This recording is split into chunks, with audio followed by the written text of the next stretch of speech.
Hey everyone, welcome back to another war video. This one, war number 7 of season 44, for Loki taking on Pycb. This is a rematch of war number 1. You can see I have Apoc, Falcon, and Ant-Man. All three of these champs are going to get some action, so let's jump right in. I'm on path 6 to start here. I'll be using Ant-Man against this ManThing. This has combat deja vu and spiked armor. Ant-Man, as I've mentioned before, is a really strong global attacker because of the way that his kit works with the buffs and everything, and the way that this global works. So basically what I'm trying to do is alternate my combos up, light, medium, as well as heavies. Heavies to put the power sting on, and then the light medium so that I don't put the prowess on him. So with Ant-Man, the Falcon synergy puts on fragility debuff, so it does help with his damage a little bit. But, you know, the big thing is going to be, get the special 1 for those fatigues, then get up to special 2, throw the special 2, and then you get some poison on him. So that's what I am trying to do here. And you can see, and there we go. We got the poisons. We got 5 on, so that's ticking for a decent amount there. And then the power stings and everything. So you can see Ant-Man able to handle this fight pretty well. It's a little slow because it's just kind of the nature of the fight. ManThing just takes kind of forever to KO as is. But you can see Ant-Man doing a pretty good job of it. So you can poison ticking down, and there goes ManThing. So next fight's going to be the next node, which is going to be the Sauron on aggression prowess.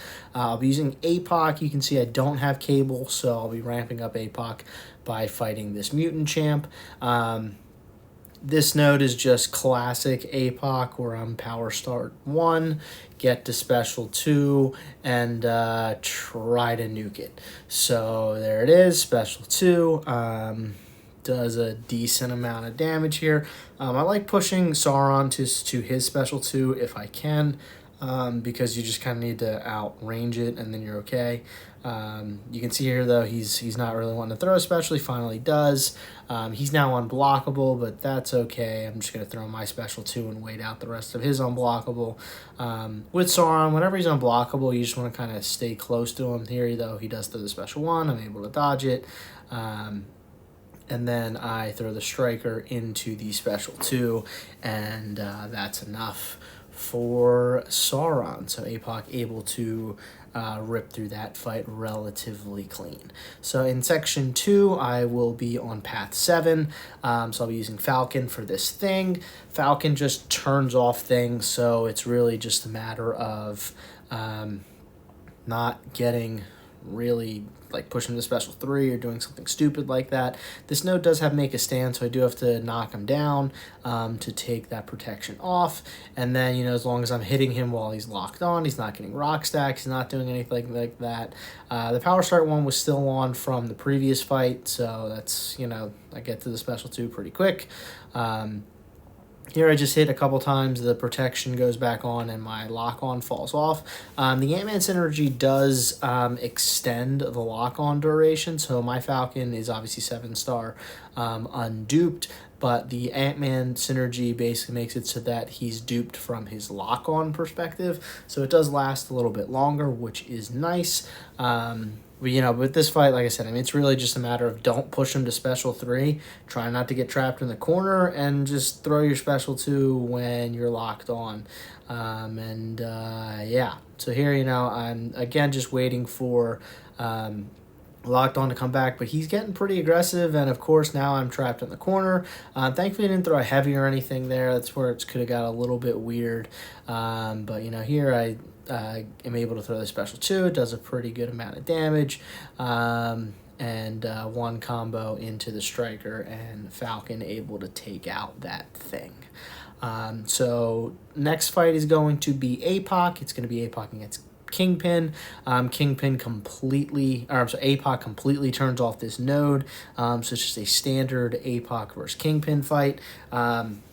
And I've said before, you know, with Apoc, Kingpin can get a little dicey the longer the fight goes, just because the more debuffs that are on, higher Kingpin's combat power rate, and he will never shrug off the rage debuffs no matter what, so his debuff count can get pretty high. But here, throw the special 2. I really just want to keep Kingpin at special 1. I'd like him to throw his special 1 because it's nice and easy to dodge. But yeah, I mean, just a matter of getting my special 2, throw my special 2. I do have mutant boosts on it on as well, so you can see that got a decent amount of power back. But here, just trying to bait out this special. Kingpin does not feel like throwing it. I don't want him to go to special 2 because with special 2 he gets the unstoppable, and I really don't want to deal with that. Here though, my debuffs are going to fall off. I throw that last ditch heavy to see if I can get it in time. I can't, that's okay. But now the bleeds are on for when I throw my next special 2, so they immediately reapply. And I do push him to his special 2, so that's a little annoying. But I parry heavy into the special 1, and the special 1 with all the debuffs on does enough bonus damage to get rid of Kingpin. So nothing too crazy there. Next fight is going to be my last fight. It's going to be Apoc against this Ascended Korg. So this node is the old node 20. It's drip feed placebo, which doesn't do anything, but then personal space regen and increased regen. Those are really the big things. So with this fight, you really just want to make sure that you are managing the rock stacks. Concussion and poison will both do the most work in terms of limiting the regen, but you also want to make sure that you're timing the rock stacks.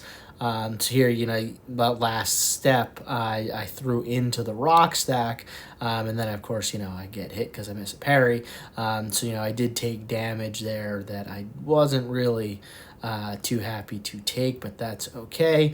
And I wasn't able to throw any heavies in there, so now my special 2 debuffs fall off, which is really quite fun. But I strike her into a heavy, so I refresh the special 1 debuffs. But now, I got to get these 7 rock stacks off before I'm able to throw my special 2. So here I'm going to try to parry light into special 2. So I get the debuffs back, and because the mutant boost gets me up to about a bar and a half of power. So here I'm trying to get to another special 2, just to kind of throw that, but because of the rock stacks, because of the timing and everything, I'm actually going to just hold this, and I'm going to move up to the special 3. So I probably could have thrown the special 2 here, and it might have been enough to KO, but here I refreshed. There's no real need to refresh because with the special 3, all the debuffs that are on, all 4 of them that are going to be permanent and double in potency. So, yeah, I mean, you can see there, though, it takes them down to about 18%.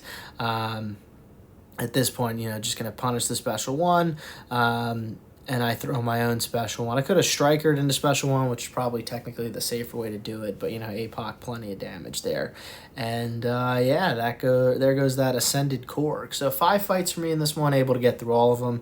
Nice to have Apoc back. So 30 fights on the season, the 2 deaths and a streak of 6. In terms of the war itself, we were able to win this one. So 4-3 now on the season. We are back up into Masters in 17th place. It's a really weird season, really close all the way around. So hopefully we can get a couple more wins and secure our place in Masters. But until then, we'll see how the home stretch goes. So that will do it for this one. Thank you for watching. Hope you enjoyed it, and I will see everyone soon.